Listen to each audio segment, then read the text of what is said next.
What is happening, everybody? Welcome to my backyard. That's right, we're at my house today. So Todd's out of town. He's in Wisconsin doing all kinds of Todd things up there. Today, what I'm doing is I'm making some barbecue. Around Kansas City, we're known for our barbecue. Now, not me personally. I'm by no means an expert barbecue cook. To do this, I used the Weber Smoky Mountain. I've had my smoker now for probably about 5 years, maybe a little bit longer. I don't remember exactly when I got it. Made a lot of good barbecue on it, a lot of good smoked meat, smoked turkeys, ribs, briskets, all kinds of good stuff on it. But one of my biggest gripes about the Weber Smoky Mountain has been temperature control. So what I'm reviewing for you guys today is something that I just got. This is the Pitmaster IQ110. So what this is a temperature control. The way that it works is you have a power input here, you have a temperature probe here that monitors the internal temperature. You set your dial to whatever your desired temperature is, in this case 250, 225, it goes all the way up to 375 degrees. You can adjust the amount of air that's let in through these little vent controller here, and it reads the internal temperature of the smoker, and if your temperature falls below your desired temperature, then it will pull air in and force air into your smoker to stoke your fire. The owner's manual that came with this made sure to point out that this can actively increase the temperature of your pit, but it can only passively decrease, meaning it won't pull air in to decrease the temperature in your pit. So I'm going to walk you through it as we get set up here, show you what we got going on today. It's a little bit different. Definitely not a fishing video today. It's not a shooting video or anything like that, but it's still an outdoor product, and it's summertime outdoor goodness. So let's go ahead and get started, and we'll see if we can't crank out some good eating ribs today. All right, so here's the smoker that I'm using. This is my 18.5-inch Weber Smoky Mountain. Comes apart in 3 pieces, of course. When you're talking smokers and stuff like that, they like to talk about modifications. Well, I guess technically speaking, the Pitmaster is a modification, but I've also put some gasket around the edge here so that smoke doesn't leak out from the from the lid when it's on. I've put some around the door as well. This is just stuff I picked up over at Lowe's. But this was my area of biggest modification. When you buy the Pitmaster for the Weber Smoky Mountain, it comes with a sort of a cup attachment to it that you could just attach to one of the vents, and it's got a some sort of a nut or something like that that attaches. The temperature probe runs through that, and it's plug and play. I've done mine a little bit differently. So what I've got going on here, this is my charcoal ring. But there's a valve that Pitmaster puts out, and I put it right down in here, right underneath my charcoal grate. And I did that by drilling a 1 1/4 inch hole right up next to one of my air vents. Now, they tell you to leave all your air vents closed when you're running the Pitmaster, so we're going to try that today because we want the Pitmaster to be the only source of air intake on the cook today. This little cap comes off, you put the hose of the Pitmaster right on there, and then it does its thing. You know what? That is the dumbest thing I have ever heard. Who in the world puts a 1 1/4 inch hole in the bottom of their perfectly good smoker? I don't think you know what you're talking about. I'm gonna leave a thumbs down on your video, and I ain't never coming back to watch it ever again. First of all, how did you find me? We're everywhere. Oh, fair enough. You guys are everywhere. Second of all, it's my smoker. I'll do what I want. So the real reason that there's 1 1/4 inch hole there at the bottom was because I had previously been doing a propane adaptation on this smoker. I had taken the guts out of one of my little Weber Go Anywhere propane grill, the regulator and the burner, and I had modified that to where it would sit across the bottom of the smoker. And I ran, I tried a couple different things. I tried wood chips and the cast iron baskets. I tried the Amazing tube with some hickory pellets and stuff like that. And it was fantastic for holding temperature. I just didn't get that strong smoke flavor. When I'm eating barbecue, I'm one of the guys that likes to have that punch you in the throat type smoke flavor, right?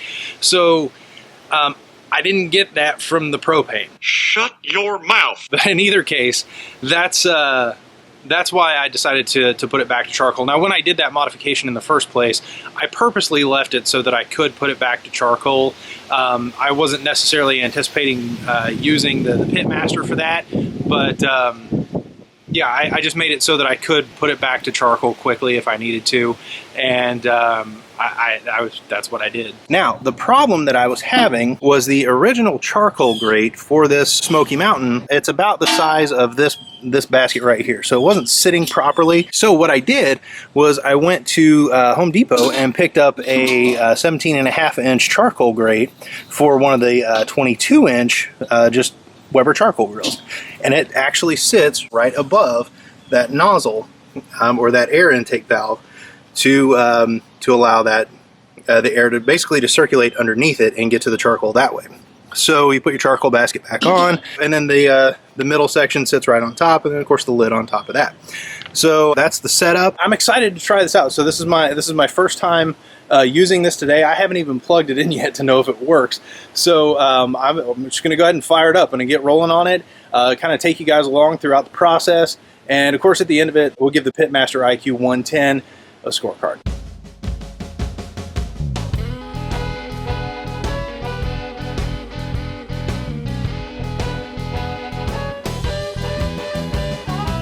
We're going to plug in the Pitmaster and let it bring it up to temperature for us. As soon as it's up to temperature, we'll put the meat on. All right, folks, here's our ribs for today.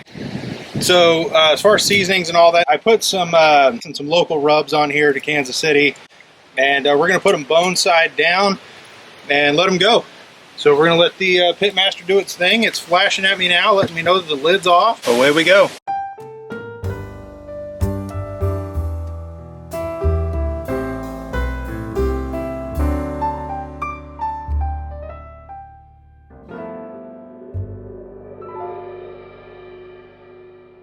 All right, welcome back, everybody. So it's been exactly 2 hours since we put the ribs on the smoker.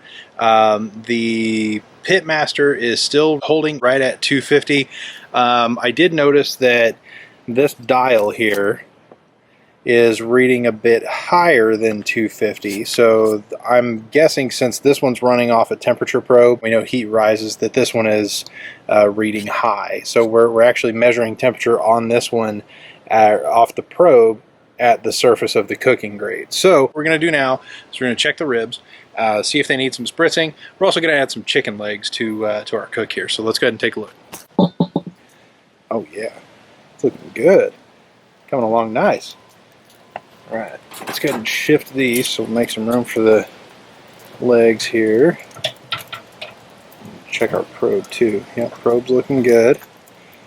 All right. So these chicken legs have been sitting in a marinade overnight. Just a regular store-bought marinade, nothing special.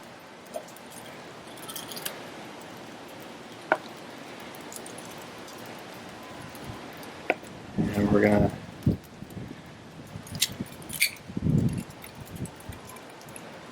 all right, sorry about that battery change.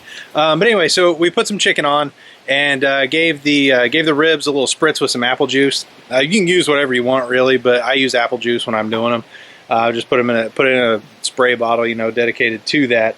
But as far as the Pitmaster goes, here's what it's doing right now. So we had the lid off, and the flashing light indicates that temperature has dropped because the lid was off. And there's a little red and green indicator light that lets you know when the lid's off. So it's intuitive enough to know when the lid is off. And then when it gets back up to temperature, right now the fan's running, when it gets back up to temperature, it'll just go solid green again, and it keeps on cooking. So yeah, so the chicken leg's probably going to take about 4 hours.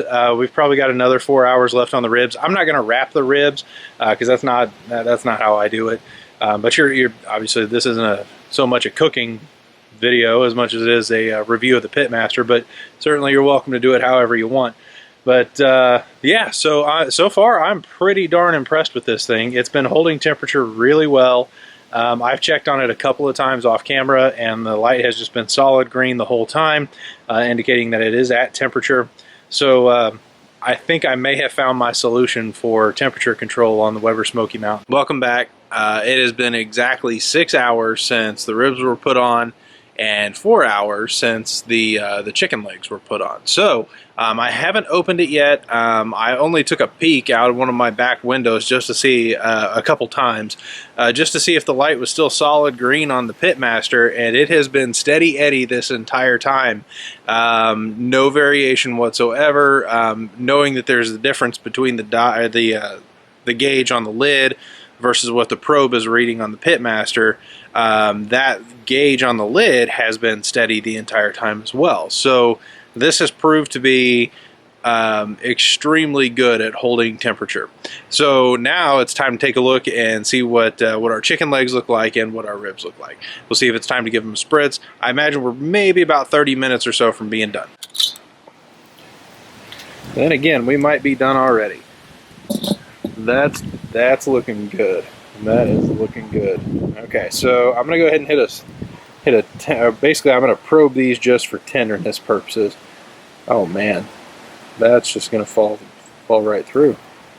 Those aren't even gonna stay on. Yeah, that's incredible. That is incredible. And these, oh yeah, it's time to pull and let them rest, guys. It is time to pull and let rest. Alright, y'all. So I've got just a few minutes left here before my fries are done. That to me says these have rested long enough, and it is time to go ahead and see what we ended up with. So they look fantastic. It formed an awesome bark. Yeah, so I'm going to go ahead and try and cut. Actually, you know what? I'm going to flip these. I did sauce because, you know, this is Kansas City and we sauce. We sauce our barbecue, but I didn't sauce the underside. So anyway, I'm just going to go ahead and cut into it here. I did peel the membrane thing off before I put these on the smoker. So let's see how we did. We'll cut on this side just to get in the middle of it. Oh man, cuts right through. Oh, except for the bark portion there.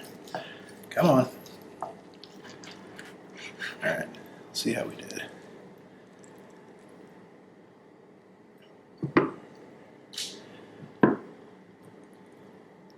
Oh yeah, that's definitely falling apart. So they're probably just a little overcooked, but in either case, they're definitely, I mean, they're super tender, super juicy.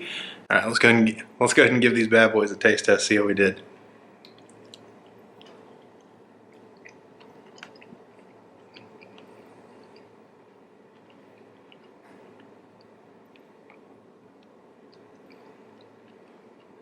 That's the kind of rib I like.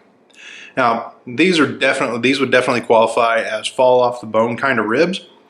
And I guess I watched a lot of the barbecue YouTube guys and stuff like that. And they would say that this is definitely not a competition rib. But man, it's good eating. It is good eating for sure.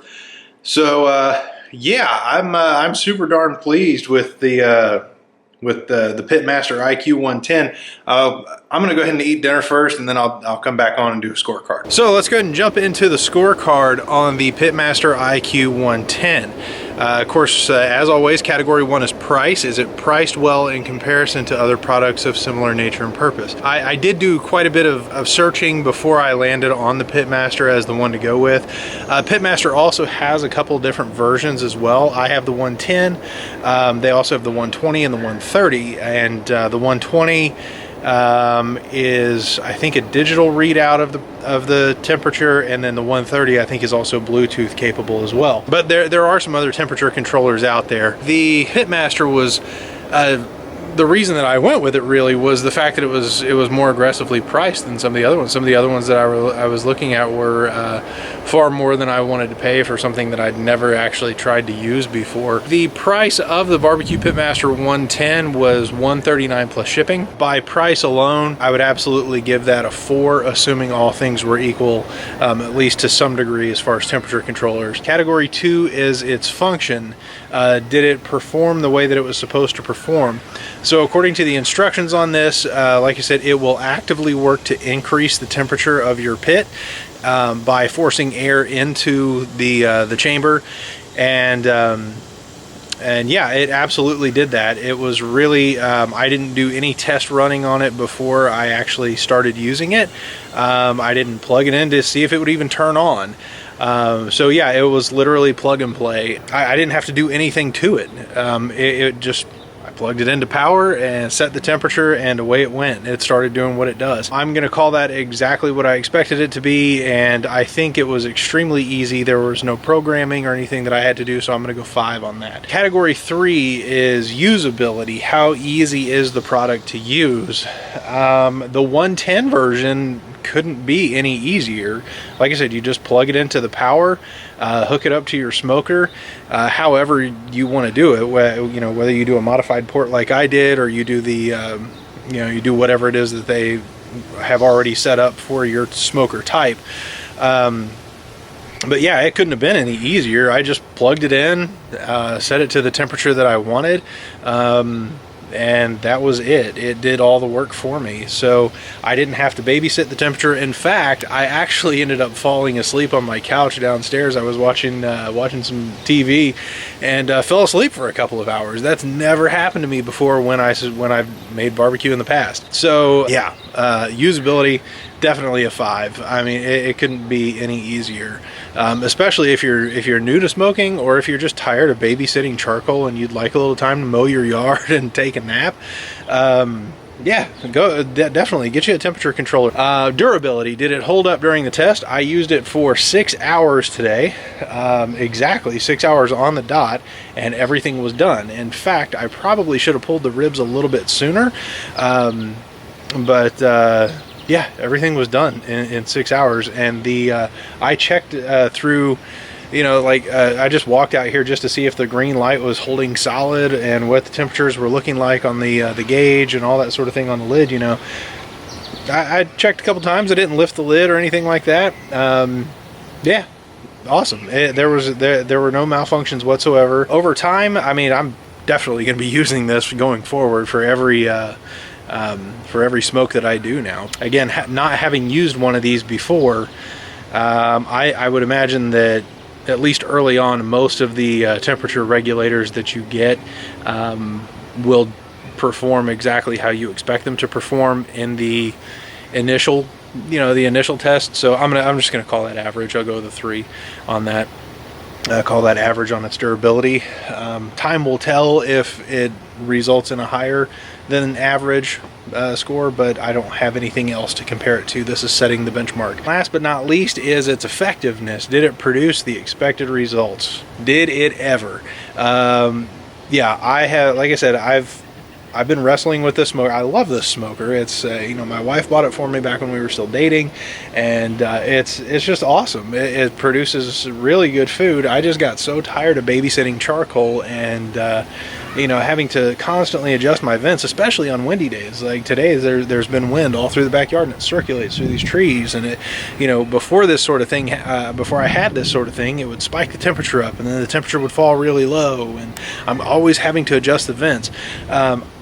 I didn't have to do it a single time today. It was unbelievable, absolutely unbelievable. So as far as its temperature regulation, yeah, absolutely, it produced the expected results. It blew my mind. Yeah, so 5 on its effectiveness. The way it works from here, normally there are 2 of us giving 2 scores to give us an average, but since I'm the only one scoring this today, for the final score on the Pitmaster IQ110, I'm actually going to give away 22 out of 25 possible points. This is an amazing product. It really, really is. Can't tell you how relieved I am to finally have a product to where I don't have to babysit my charcoal smoker all day long, and it puts out amazing barbecue at the end of it, and it was just incredible. It really was. I can't gush on it enough, I guess. So guys, that's gonna do it for me in my own backyard. With the Pitmaster IQ110. Appreciate you stopping by. Give us a thumbs up. Let us know that you were here. Also, hit subscribe down below. And if there's anything that you want us to test, be it fishing, hunting, shooting, outdoor products, if you guys like the barbecue video, let me know in the comments section below. I'll be glad to do some more barbecue videos in the backyard for you. But yeah, just throw out suggestions for us in the comments section below, and we'll be happy to oblige. So guys, thanks again for stopping by. For the KC Bass Guys, I'm Brandon. Y'all have a good one.